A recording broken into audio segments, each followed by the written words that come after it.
improv here, guys. You catch my drift. What is that going to do? So improvisation, a theatrical performance of art where everything's made on the spot. So basically there are no lines, there's no script, there's no blocking, there's no director. There's the actor and the stage, and of course his acting partners, where they think of lines, they think of relationships, they think of connections on the fly. Now we have solo improv where someone like me would be on here giving a presentation, let's just say, and have no idea what they're talking about, but they're doing it anyway. We have musical improv, where we have an improvising musician playing along tunes that we don't know what's going to happen. That's actually pretty fun. Short form improv, so if you come to the shows, those are the short games, mostly comedic, with quick laughs, quick games, and get the crowd, throw a crowd pleaser. And long form improv, so that one focuses more on character development and relationships and that father bonding, you know. Oh, it's doing it again. Oh, no, it's not. Okay, so improv is one of the core foundations of television, movies, and theater, and it's essential to a good actor or writer. So a good actor must be able to think on the fly and create things without having known that they're there. So an actor on stage is important for them to have improv because you never know what might happen. There could be an audience member who yells, and the actor must have the responsibility of keeping the show going. You all know the term, the show must go on? That relates to improvisation because the actor must keep that show going. And some famous improvisers we have, Doug Close, considered the founder of modern improvisation, so he created this short form improv that we know and love.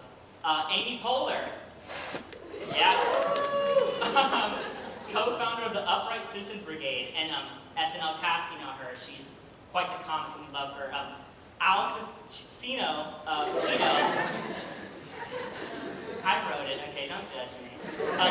A film actor who improvised many of his scenes, and if you guys don't know, a lot of the scenes you see in movies aren't improvised. I remember a famous one from Leonardo DiCaprio. He actually was bleeding in the movie filming, and he continued to improvise his lines, and the director loved it so much, he loved the authenticity of it, and he kept it in the final cut. And the cast of Whose Line It Anyway, who knows that show? Yeah, that show's amazing. So that is kind of like the creation of what we know improv to be today, which is the short form, you know, the make up the lyrics. It's also like, it's set a path for Wild 'N Out, if you guys know that one. So that was, so that one was created by Whose Line Is It Anyway? It's a great one. Aha, it's not turning around, guys. Stop saying that. I've already tried that. Key fundamentals of improvisation. So saying yes. So it's this famous improv term, yes and.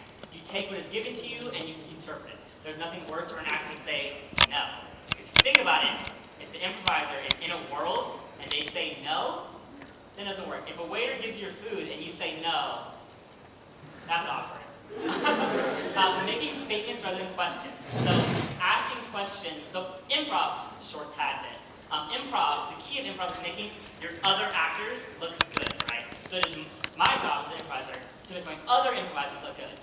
Whereas it's not so important if I look good, because if they look good, then I look good. So making statements to assist them to work off of me. That is a key fundamental of improv. The golden rules of three. So I don't know if you've heard this also in writing as well as anything in the world, where this is idea where things are funnier in threes. So jokes repeated are in threes, and alliterations are set in threes to have a bigger impact and make things funnier, make things more sad, and anything. It's just a key thing. Watch out for when you're reading a book. It's actually very interesting. Establishing a who, what, where. So who am I, where am I, and what am I? That can be occupation, that can be, like I can be a burglar, stuff like that. So like setting those key statements in a scene is very important to do that as fast as possible and as efficiently as possible. And forming strong personalities. So being able to tell the difference between one improviser with another with various choices, whether that be an ugly woman like this, or like a, I don't know, spontaneous little jumpy man, that I used to play. And conveying strong emotions. So sending those personalities, you want to be able to show your anger without, because typically when we're angry, I know all you audience there, when you're salty or mad, you kind of, I'm not mad, drop it, I don't care. But in improv, it's very important to show that emotion so your fellow improvisers can work off of that. And maintaining a balance of performance. So usually one improviser must be the straight man. This is like my favorite idea of improv. So the straight man is someone who keeps the scene going and keeps it relatively logical. Whereas the funny man is the one who just throws out the most random facts ever. I was in a scene once where out of nowhere, I lost my fingers and my hands. And I had to use that and play the violin. I know.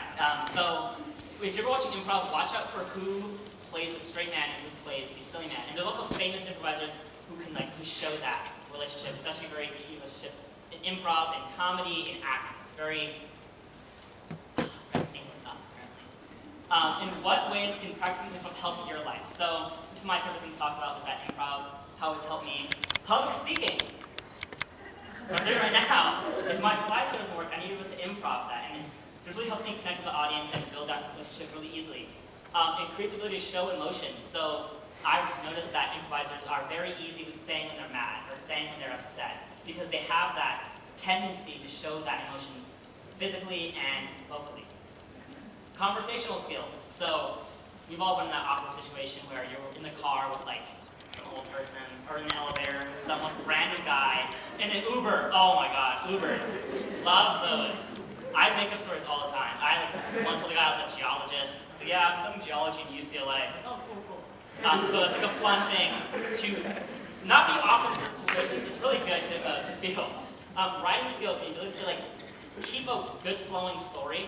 So in improv, you have to keep the story going, and in writing, you can notice those key factors that assist you in keeping that story progressive. You know, what can make the story more interesting? What can make this essay flow better? And also the rule of three that ties back into that. Becoming a better actor. So I know many actors actually started off with improv because it makes them get the fundamentals of acting faster through improv, like speaking and relationships and assisting your other actors. Heightened awareness and ability to respond to challenges. So in improv, you never know what's going to happen because you don't know what your other actor's thinking because you have a different mind. So your ability to think on the spot and adapt to that is very valuable in every day, and it's very valuable to the workplace. I am ASB and improv, and let me say it's been very essential to my success in ASB because of improv. I'm able to create things, to change things. Anything that may happen, I'm ready to deal with because of improv. I think that's that. Becoming a better listener. So in improv, because everything's off the script, you must work with your fellow actor, which means you have to listen to them. So I always make sure to listen to the very last word that they say, because that changes everything.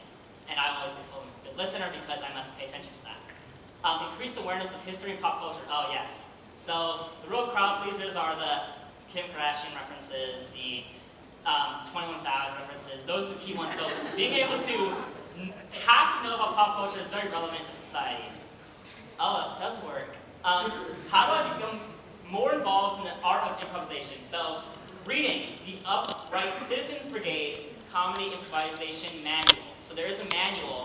You can read about improv, or you can just practice it. But reading about it is a fun way, I guess. Recommend watching Whose Line Is It Anyway? Again, laid that fundamental groundwork for all of modern improv. All improv that you see today, the professors at the school, the Wild Now, all laid by that groundwork from Whose Line Is It Anyway? And you know, around town, those are really good. You can sort of see that in action.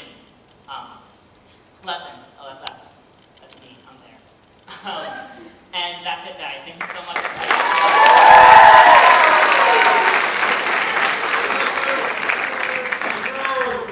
Great job, Andrew.